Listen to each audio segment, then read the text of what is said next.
ये मोदी की गारंटी है। जिसने जनता को लूटा है उसे लौटाना ही पड़ेगा। और ये मोदी की गारंटी है। और लूटने वाले जिंदगी भर जेल की चक्की पीसेंगे, जेल की रोटी खा करके गुजारा करेंगे। जनता का द्रोह करने वालों के प्रति कोई सिंपैथी नहीं हो सकती है। जनता को लूटने वालों के प्रति कोई हमदर्दी नहीं हो सकती है। और ये देश में बहुत जरूरी है। भाइयों और बहनों, बीजेडी सरकार ने सबसे बड़ा धोखा तो महाप्रभु के श्री रत्न भंडार को लेकर किया है। आज उड़ीसा ही नहीं, पूरा देश जानना चाहता है कि रत्न भंडार की चाबी गई कहां?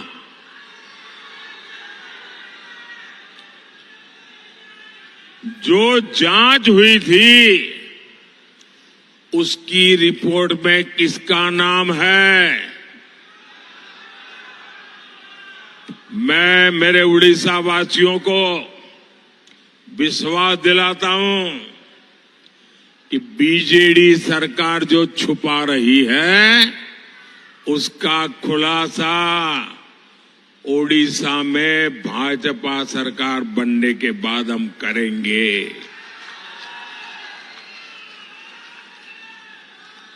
साथियों, आजकल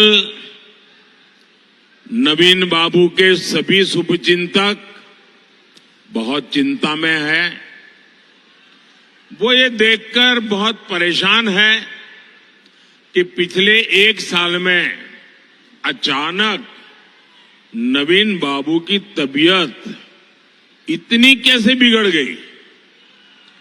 बरसों से नवीन बाबू के करीबी रहे लोग अब जब मुझसे मिलते हैं तो जरूर नवीन बाबू की तबीयत की चर्चा करते हैं।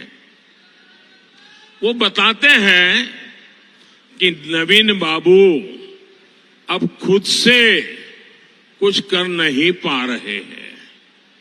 अरसे तक नवीन बाबू के करीबी रहे लोगों का मानना है कि उनकी तबीयत बिगड़ने के पीछे कोई साजिश भी हो सकती है। सवाल ये कि नवीन बाबू की तबीयत खराब होने के पीछे क्या कोई षड्यंत्र है क्या? ये उड़ीसा के लोगों को जानने का अधिकार है। कहीं इसमें उस लॉबी का तो हाथ नहीं है ना, जो नवीन बाबू के नाम पर पर्दे के पीछे उड़ीसा में सत्ता भोग रहे हैं। इस रहस्य से पर्दा उठना जरूरी है। उठना चाहिए ना? पर्दा उठना चाहिए ना? पर्दा उठना चाहिए ना? इसका पर्दा उठना चाहिए, इसकी जांच आवश्यक है। इसलिए 10 जून के बाद उड़ीसा में भाजपा सरकार का विजय होने के बाद हमारी सरकार, उड़ीसा की भाजपा सरकार एक स्पेशल कमेटी का गठन करेगी और ये जांच करेगी कि अचानक नवीन बाबू की तबीयत क्यों गिरती जा रही है, उनकी तबीयत के साथ ये क्या हो रहा है। सारे तथ्य खोज करके निकाले जाएंगे। साथियों, उड़ीसा के पास पानी है, आदिवासी क्षेत्रों से होकर पानी बहता है, लेकिन आपको सिंचाई की सुविधा नहीं मिलती। बीजेडी सरकार ने 25 सालों में सिंचाई के लिए यहां कोई बड़ा काम नहीं किया। केंद्र में भी ऐसी सरकारें रही हैं जिन्होंने सिंचाई के प्रोजेक्ट लटकाए, अटकाए और भटकाए ही है।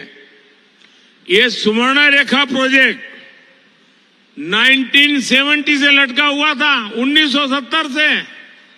आपने मोदी को सेवा करने का मौका दिया तो कृषि सिंचाई योजना बनाई और आज बड़े प्रोजेक्ट पर काम शुरू किया। इनमें से 5 पूरे भी हो चुके हैं। डबल इंजन सरकार यहां सिंचाई के कार्यों को भी तेजी से पूरा कराएगी।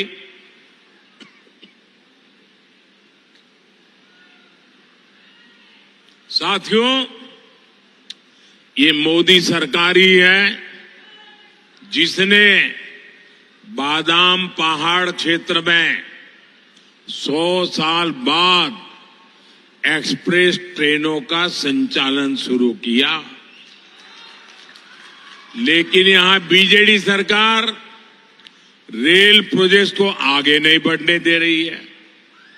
भाजपा सरकार बनते ही यहां रेल कनेक्टिविटी और सशक्त होगी। भाइयों और बहनों, आने वाला समय ओडिशा का समय है। आने वाला समय पूर्वी भारत का समय है। आपको, भाजपा के सभी साथियों को, हमारे जितने भी एमएलए के उम्मीदवार हैं, उन सबको जिताकर सारे कमल आपको भुवनेश्वर भेजना, इसलिए मैं आशीर्वाद मांगने आया हूं।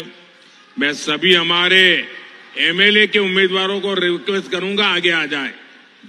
जो एमएलए के उम्मीदवार हैं वो एकदम आगे आ जाए। एमएलए के उम्मीदवार आगे आ जाए। मयूरभंज से हमारे साथी नवचरण मांझी जी को भी रिकॉर्ड वोटों से जिताकर दिल्ली भेजना है। मैं 1 मिनट इन सबके बीच जाकर के फोटो निकाल करके फिर अपना भाषण करता हूं।